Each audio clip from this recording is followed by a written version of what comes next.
എനിക്ക് എന്റെ അടുത്ത് ഇപ്പോഴും ആളുകൾ ചോദിക്കാറുണ്ട്, എന്റെ ഫ്രണ്ട്സിന്റെ അടുത്ത് വിളിച്ചിട്ട് ചോദിക്കാറുണ്ട്, നമിത എന്താ ചെയ്യുന്നത്, വെളുക്കാൻ വേണ്ടിട്ട് എന്താ ചെയ്യുന്നത്. സത്യം പറഞ്ഞാ ഈ കളർ ഒരു വലിയ സംഭവമൊന്നുമല്ല, ഞാൻ അങ്ങനെ വിശ്വസിക്കുന്ന ആളാണ്. ഇപ്പൊ നേരിട്ട് കാണാൻ പറയാം, ഞാൻ അങ്ങനെ വലിയ ഫെയർ ഒന്നുമല്ല, എനിക്ക് പാർവതിയുടെ കളറൊന്നുമില്ല സത്യമായിട്ട്. ഞാൻ ഫെയർ ഒന്നുമല്ല, ഞാൻ മോഡറേറ്റ്, എനിക്ക് ആ മോഡറേറ്റ് ടോൺ ഭയങ്കര ഇഷ്ടമാണ്, ഒരു നോർമൽ ടോൺ മാത്രമാണ്. അപ്പൊ കുറെ പേര് വിചാരിച്ചിട്ടുണ്ട് ഞാൻ എന്തൊക്കെയോ ചെയ്തിട്ടുണ്ട് എന്റെ അടുത്ത്. കാരണം നമ്മൾ സ്കൂളിൽ പഠിക്കുന്ന സമയത്ത് ഈ ഗ്രൗണ്ടിൽ കളിച്ചും അങ്ങനെ ഇങ്ങനെ നമ്മൾ ഓൾറെഡി ടാൻ ആവും. ഞാനൊന്നും എന്റെ ജീവിതത്തെ ആ സമയത്ത് സൺസ്ക്രീൻ ഉപയോഗിച്ചിട്ടില്ല. പിന്നെ സൺസ്ക്രീൻ ഉപയോഗിച്ചു എപ്പോഴാന്ന് അറിയാം, പണ്ട് ഈ കളറുള്ള സൺസ്ക്രീൻ ഉണ്ടായിരുന്നില്ലേ,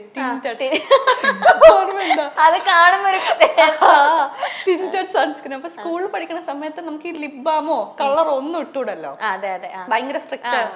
അപ്പൊ ഇച്ചിരി ഫൗണ്ടേഷൻ ഒക്കെ ഇട്ട ലുക്ക് വരാൻ വേണ്ടിട്ട് ഈ സൺസ്ക്രീൻ ഒക്കെ ഇട്ടിട്ട് പോവായിരുന്നു. അങ്ങനെയാണ് ഞാൻ ആദ്യമായിട്ട് പണ്ട് സൺസ്ക്രീൻ ഇട്ടത്. അപ്പൊ അങ്ങനെ വന്നിട്ടുള്ള മാറ്റങ്ങൾ ഇത് നോർമൽ ആയിരുന്നു പണ്ട് കുഞ്ഞിനെ തൊട്ടേ. പുള്ളിപ്പുലി ആട്ടിൻകുട്ടിയായിരുന്നു. അപ്പൊ അതിലൊരു സ്റ്റോറി നമ്മളിപ്പോ കേട്ടു. അപ്പൊ അതിൽ ഞാൻ കേട്ടായിരുന്നു മോഹിനിയാട്ടം പഠിക്കാൻ വേണ്ടിയിട്ട് കുറച്ച് ദിവസം എടുത്തായിരുന്നു അല്ലേ? മോഹിനിയാട്ടം പഠിക്കാൻ, ഡാൻസ് പഠിക്കാൻ. അപ്പൊ അവര് പറഞ്ഞിട്ടുണ്ടായിരുന്നു ഡാൻസ് പഠിക്കണമെന്ന് പറഞ്ഞിട്ടുണ്ടായിരുന്നു. പക്ഷെ എനിക്ക് ഡാൻസ് അപ്പൊ ഞാൻ ക്ലാസിക്കലി ഒരുപാട് കുഞ്ഞിലെ ഒരു ഫസ്റ്റ് സ്റ്റാൻഡേർഡ് സെക്കൻഡ് സ്റ്റാൻഡേർഡിലൊന്നും ഡാൻസ് പഠിക്കാൻ ആക്കുമല്ല. അപ്പൊ ആ ഒരു ഇതല്ലാതെ ബേസ് അല്ലാതെ ബാക്കി ഒരു എനിക്ക് ഭയങ്കര ആഗ്രഹമൊക്കെ ആയിരുന്നു. പക്ഷെ ക്ഷമ എന്ന് പറയുന്ന സാധനം ഇല്ലാത്തോണ്ട്. ഡാൻസറാണോ പാർവതി?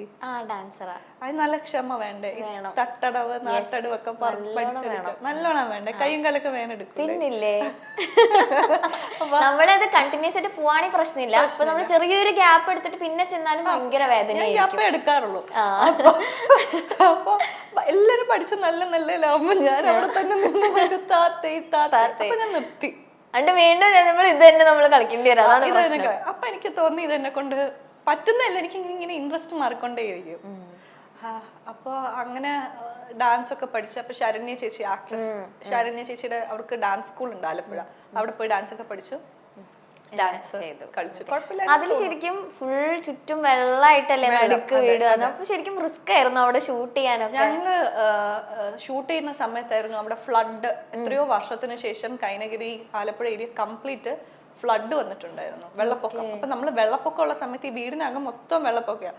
അപ്പൊ എല്ലാവരുടെയും കാലിലും മറ്റേ പുഴുക്കടി അങ്ങനത്തെ ഒക്കെ ഒരുപാട് പ്രശ്നങ്ങൾ ഉണ്ടായിരുന്നു. ആ വെള്ളപ്പൊക്കത്തിൽ തന്നെ നല്ല ബുദ്ധിമുട്ടായിരുന്നു ആ സമയത്ത് ചെയ്യാനായിട്ട്. അടുത്തത് വിക്രമാദിത്യൻ ഞാൻ ഭയങ്കര എൻജോയ് ചെയ്ത ഒരു സിനിമയാണ്. കാരണം എനിക്കിപ്പോ റീസെന്റ് ലെന ചേച്ചി ആയിട്ട് ഇന്റർവ്യൂ ഉണ്ടായിരുന്നു. അപ്പൊ ചേച്ചി പറഞ്ഞു ഞാൻ ചെയ്ത അമ്മ ക്യാരക്ടേഴ്സിൽ എനിക്ക് ഭയങ്കര ഇഷ്ടമായ ഒരു അമ്മ ക്യാരക്ടറാണ് അത്. നല്ല സിനിമയായിരുന്നില്ല, എല്ലാവർക്കും ഇഷ്ടമുള്ള സിനിമയാണ്. അപ്പൊ ചെയ്യുമ്പോ തന്നെ ലാലുവിൽ അതിന് മുന്നത്തെ പുള്ളിപ്പുലികൾ കഴിഞ്ഞ് വേറൊരു സിനിമ ചെയ്തിട്ടായിരുന്നു.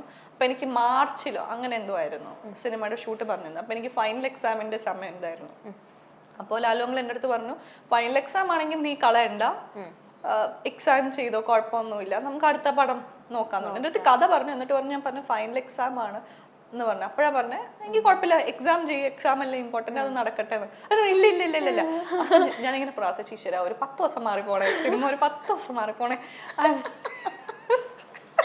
അങ്ങനെ മാറിയോ? മാറി, ഒരു മാസം ഒന്നും മാറി.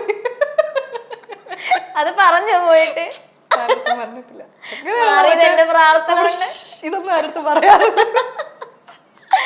അതൊരു ഭാഗ്യല്ലേ. അയ്യോ, അത് ചെയ്തില്ലായിരുന്നെങ്കിൽ ഭയങ്കര മിസ്സിംഗ് ആയി പോയല്ലേ. അവരിത് കേക്കണ്ട, എന്റെ പ്രാർത്ഥനയുടെ ബലമാണ്.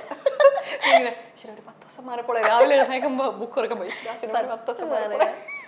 യെസ്, ആ പ്രാർത്ഥന ആരും കുറ്റം പറയില്ല. അത്ര നല്ല ക്യാരക്ടർ ആയിരുന്നു കിട്ടിയത്. പിന്നെ നമ്മുടെ ഉണ്ണിച്ചേട്ടനും ദുൽഖറും എല്ലാം കൂടെ ഭയങ്കര രസം. അതില് കൊങ്ങിണി ലാംഗ്വേജ് ഉണ്ടായിരുന്നല്ലേ പഠിക്കാൻ?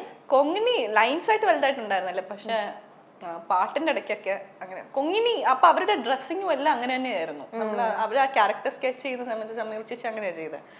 മൂക്കൂത്തി, ഞാൻ ആ സിനിമയ്ക്ക് മൂക്കൂത്തി ഒരു കഥയായിരുന്നു. കാരണം എനിക്ക് മൂക്കൂത്തുന്ന ഭയങ്കര ഇഷ്ടമായിരുന്നു. പക്ഷെ ചേരോ ചേരില്ലെന്നൊന്നും അറിയില്ല. അങ്ങനെ ലാലുവങ്ങൾ പറഞ്ഞ മൂക്കൂത്ത. അപ്പൊ ഞാൻ ചോദിച്ചത് പൊട്ട് വെച്ചാ പോരെ, നമ്മള് പണ്ട് പൊട്ടൊക്കെ വയ്ക്കൂലേ, അല്ല മൂക്കൂത്തണോന്ന് പറഞ്ഞു. അങ്ങനെ ഞാൻ ചെന്ന് കുത്തി കഴിഞ്ഞിട്ടൊരു അവരൊരു വലിയ സ്റ്റോണാണ് ഈ കുത്തുന്ന സമയത്ത്, ഗൺ ചെയ്യുന്ന സമയത്ത് ഒരു വലിയ കല്ലാണ് ഇടുന്നത്, വലിയ കല്ല, മറ്റേ അമ്മച്ചിമാരിടുന്ന പോലത്തെ കല്ലാണ് ഇട്ടേക്കുന്നത്. അപ്പൊ ഞാൻ അവിടെ ചെന്നപ്പം പുള്ളി എന്തോന്ന് ഇത് അപ്പൊ ഞാൻ പറഞ്ഞു മൂക്കുത്തി. അവ പറഞ്ഞ മാറ്റ് എന്ന് പറഞ്ഞു. അപ്പൊ ഞാൻ പറഞ്ഞു ഡയലോഗ് മാറ്റാൻ പറ്റില്ല, ഇത് ഗണ്ണടിച്ചേക്കുന്നതാ.